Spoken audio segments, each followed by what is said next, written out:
নমস্কাৰ বিজনেছ নটিছলৈ আপোনালোকক সকলোকে স্বাগতম জনাইছো। আজি আমাৰ সৈতে আছে বসুন্ধৰা টি ফেক্টৰীৰ এজন ফাউণ্ডাৰ, তেখেতৰ নাম হৈছে অনুজ সাহা।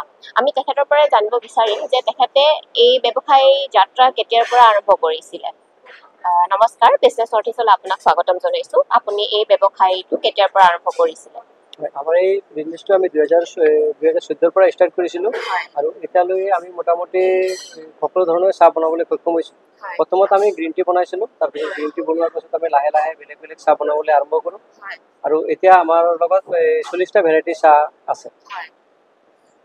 আপোনাৰ কেনেকুৱা কেনেকুৱা ধৰণৰ ভেৰাইটিজ আপুনি ক'ব পাৰিব নেকি? হয়, আমাৰ গ্ৰীণ টি অৰ্থডক্স এইবিলাক থকাৰ উপৰিও মানে যিবিলাক নেচাৰেল ফ্লেভাৰ হয়, যেনেকৈ ফুল হয়, কেমোমাইল ফ্লাৱাৰ হয়, ব্লু টি হয়, তেনেকুৱা ধৰণৰ বিভিন্ন প্ৰকাৰৰ যিবিলাক হেল্থ বেনিফিট তেনেকুৱা প্ৰকাৰৰ চাহ আমি বনাওঁ। আপোনালোকে এতিয়ালৈ এক্সপৰ্ট কৰিছেনে আপোনালোকৰ প্ৰডাক্ট?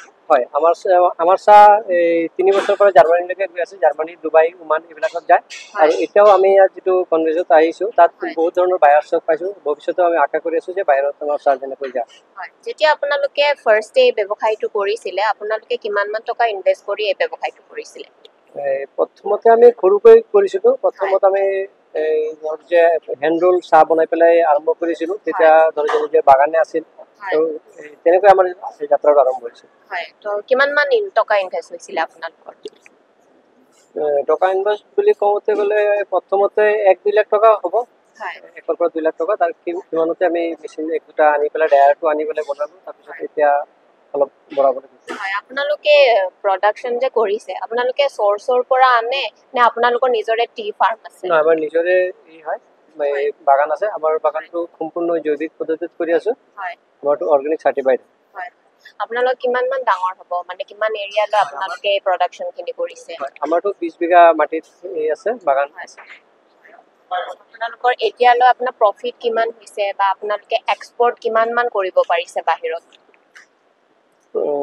প্ৰফিটৰ বুলি কথা ক'লে আমি এতিয়া লাহেকৈয়ে বাঢ়ি আছোঁ, কাৰণ প্ৰথমত আমি মাৰ্কেট পোৱা নাছিলোঁ। লাহেকৈ আমাৰ যিমান দৰকাৰ আছিল সিমান এতিয়াও ফিল হোৱা নাই, কাৰণ আমাৰ বাকীখিনি যিমান পাত আছে, কেঁচা পাতৰ আমি 75% বনাওঁ আৰু 25% কেঁচা পাত এতিয়াও বিক্ৰী কৰিব লগা আছে। এই 25%টো আমাৰ এতিয়াও মাৰ্কেট হ'বলৈ বাকী আছে। আপোনাৰ লাষ্ট বছৰত যিমানখিনি প্ৰফিট হৈছে, তো এই বছৰত আপোনালোকে কিমান আশা কৰে? হয়, এই বছৰতো বিভিন্ন ধৰণৰ বায়াৰ্ছ পাইছোঁ, এক্সপৰ্টাৰ পাইছোঁ। সেইকাৰণে আমি আশা কৰোঁ যে আৰু অলপ ভাল হ'ব। ধন্যবাদ আমাক ইমানখিনি জনোৱাৰ বাবে। চাই থাকিব বিজনেছ নটিছ।